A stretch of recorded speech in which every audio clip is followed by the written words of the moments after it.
ഭാവനയുടെ ഒരു ഹൊറർ പടം OTT release ചെയ്തിട്ടുണ്ട്. ഈ അടുത്ത കാലത്ത് എല്ലാവരും വെയിറ്റ് ചെയ്തിരുന്ന ഒരു പടമുണ്ട്. എപ്പോഴാ ഒന്ന് റിലീസ് ആവാ വേണ്ടി. സിനിമയുടെ പേര് ഹണ്ട്. സോ ഈ അടുത്ത് തന്നെ ഭാവനയുടെ തമിഴിൽ ഒരു ഹൊറർ പടം ഇറങ്ങിയിട്ടുണ്ട്, ദ ഡോർ പറഞ്ഞിട്ട്. പലരുടെയും വിചാരം ഈ ഹണ്ടിന്റെ തമിഴ് വേർഷനാണ് അത്. അങ്ങനെയല്ല, രണ്ടും വേറെ വേറെ സിനിമയാണ്. ആൻഡ് ഈ സിനിമ ഡയറക്ട് ചെയ്തിരിക്കുന്നത് ഷാജി കൈലാസ് ആണ്. അത് അടുത്തൊരു എക്സൈറ്റിംഗ് ഫാക്ടർ ആയിരുന്നു. ഈ സിനിമ തുടങ്ങുന്ന സമയത്ത് തന്നെ ഭയങ്കര സീരിയസ് മോഡിലോട്ടാണ് പടം പോകുന്നത്. ഒരു ടാർ വീപ്പ് ചെയ്യുന്ന ഒരു ഡെഡ് ബോഡി കിട്ടുന്നു. അതേ സമയത്ത് അതിന് പാരലായിട്ട് വന്നിട്ട് കുറച്ച് ഹൊറർ എലമെന്റ്സ് നടക്കുന്നു. ഇത് തമ്മിലുള്ള കണക്ഷനും കാര്യങ്ങളൊക്കെയാണ് പറഞ്ഞു പോകുന്നത്.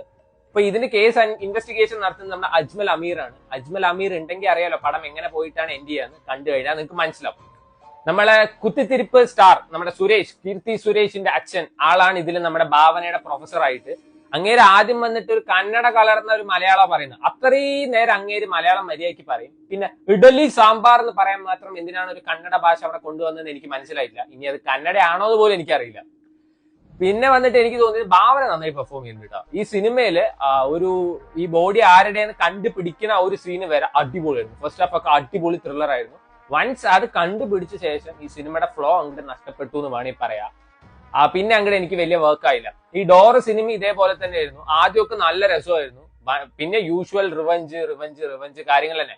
ഇപ്പൊ ഈ ഹൊറർ പടത്തിലും ഹൊറർ പറഞ്ഞു കഴിഞ്ഞാൽ സിമ്പതി എന്നാണോ അതിന്റെ അർത്ഥം എന്നാണ് എനിക്ക് തോന്നുന്നത്. ഈ ഹൊറർ പടം കാണുമ്പോൾ പ്രേതങ്ങളോട് നമുക്കൊരു സിമ്പതിയാണ് തോന്നുന്നത്.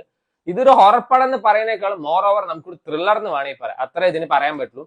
നമ്മുടെ രഞ്ജി പണിക്കരൊക്കെ ഉണ്ട് ഈ സിനിമയിൽ. രഞ്ജി പണിക്കരാണ് പ്രൊഫസർ ആയിട്ടൊക്കെ വരുന്നുണ്ട്. എല്ലാവരും ആ കൊച്ചിനെ സാറാ വിളിക്കും. ഇങ്ങേര് മാത്രം എന്തിനാണ് സെറ വിളിക്കുന്നത് എനിക്ക് മനസ്സിലായിട്ടില്ല. ചന്തുനാഥ് ഉണ്ട് ഈ സിനിമയിൽ. മലയാളം ഇൻഡസ്ട്രി പ്രോപ്പർ ആയിട്ട് യൂട്ടിലൈസ് ചെയ്യാത്ത ഒരു ആക്ടർ എന്ന് എനിക്ക് പറയാനുള്ളൂ.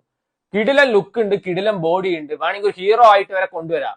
പക്ഷെ ഇപ്പോഴും ഈ സൈഡ് റോൾസും അതേപോലെ ചില സമയത്ത് റോഞ്ഞ റോൾസ് ഒക്കെയാണ് ഇങ്ങനെ ചെയ്യുന്നത്. സോ എനിക്ക് അത്ര കിടിലനായിട്ടൊന്നും തോന്നിയില്ല. ഷാജി കൈലാസിന്റെ യൂഷ്വൽ ക്യാമറ കറക്കലും കാര്യങ്ങളൊക്കെ ഉണ്ട്. സോ വേണ്ടവർ കണ്ടു നോക്കാം. മനോരമ മാക്സിൽ അവൈലബിൾ ആണ്. സോ ഡോർ ആണോ ഇതാണോ നല്ല ചോദിച്ചാൽ എനിക്ക് ഇതിലും നന്നായിട്ട് ഇഷ്ടപ്പെട്ട ഡോർ ആണ്. കാരണം അതിൽ കുറച്ചും കൂടി സ്റ്റോറി ടെല്ലിംഗ്, ഡീറ്റെയിലിംഗും കാര്യങ്ങളൊക്കെ ഉണ്ടായിരുന്നു. ഇതിൽ അങ്ങനെയൊന്നും തോന്നുന്നില്ല. പിന്നെ ഈ പ്രേതം വന്നു കഴിഞ്ഞാൽ കണ്ണ് വെള്ളക്കളർ ആവുന്ന സാധനം ഒന്നും ഇതിലില്ല. അങ്ങനത്തെ കുറച്ച് നല്ല കാര്യങ്ങളൊക്കെ ഉണ്ട്. കുറച്ചുകൂടി മോഡേൺ പ്രേതപ്പടമാണെന്ന് തോന്നുന്നു. So please